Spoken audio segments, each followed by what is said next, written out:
Melchizedek. Melchizedek is a figure that dominates the landscape through the whole of the Bible, and you cannot just ignore it.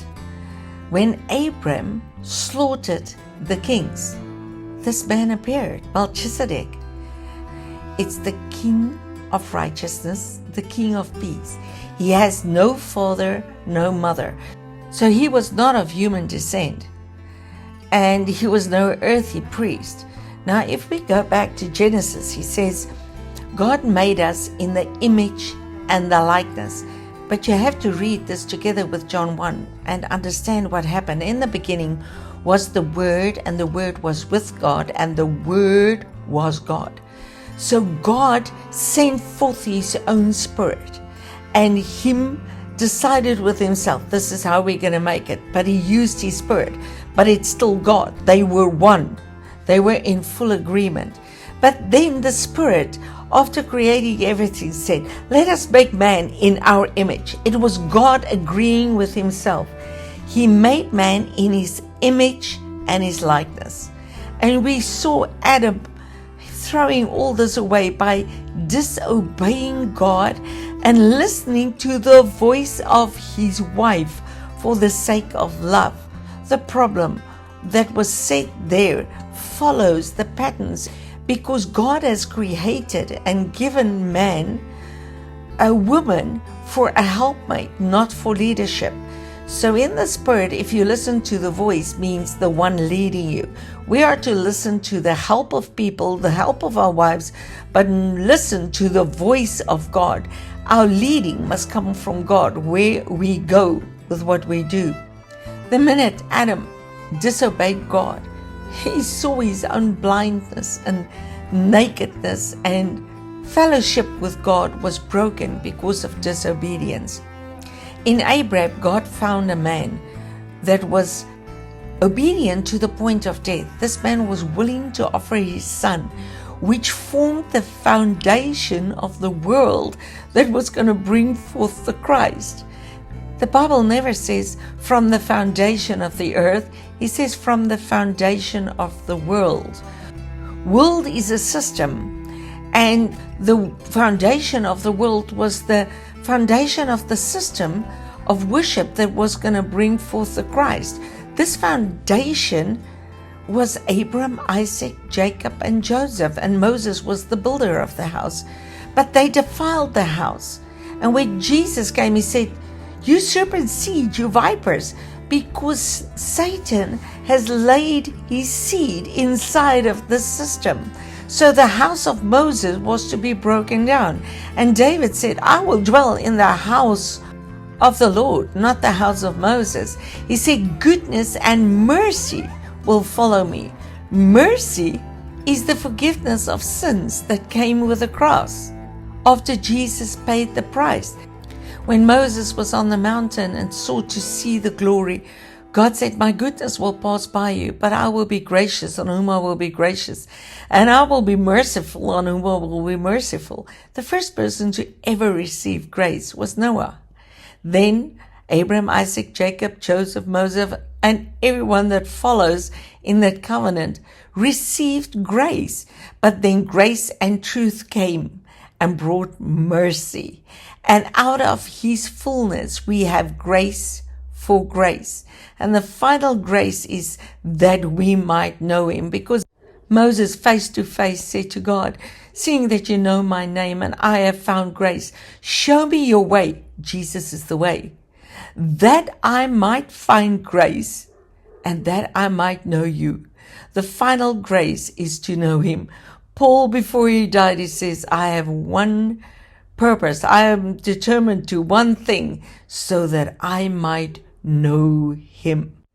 Paul tried to explain to people, and he said, I do not know how to explain to you because of the time you should have been teachers, but I still need to teach you the elementary things. And I want to teach you about Melchizedek, but you don't know. I just can't speak to you because you are children on milk.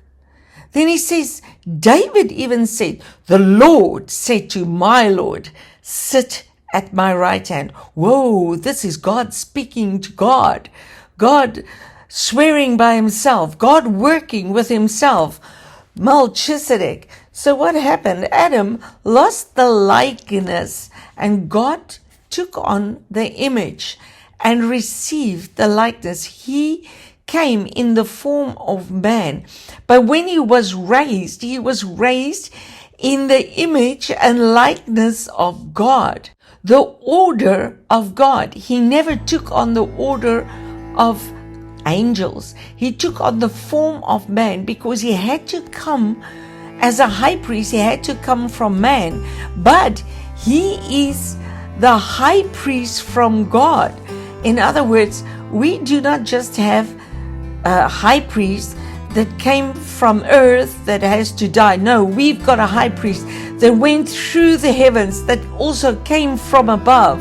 That is why the veil was rent from above. We have a high priest from God, not one that's going to die. Unlike the high priest order that had to be replaced all the time, our high priest comes from the tribe of Judah.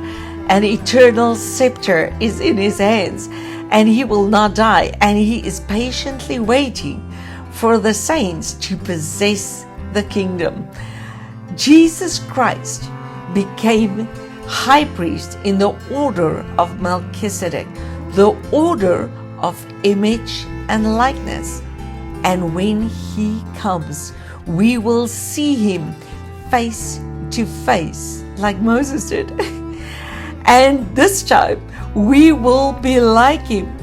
Unlike Moses, that just was the glory shone on his face that disappeared.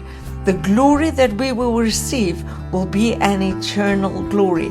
For Jesus is now crowned with glory and honor. In Revelation, we see he has many crowns, and he carries our crown because he is our high priest.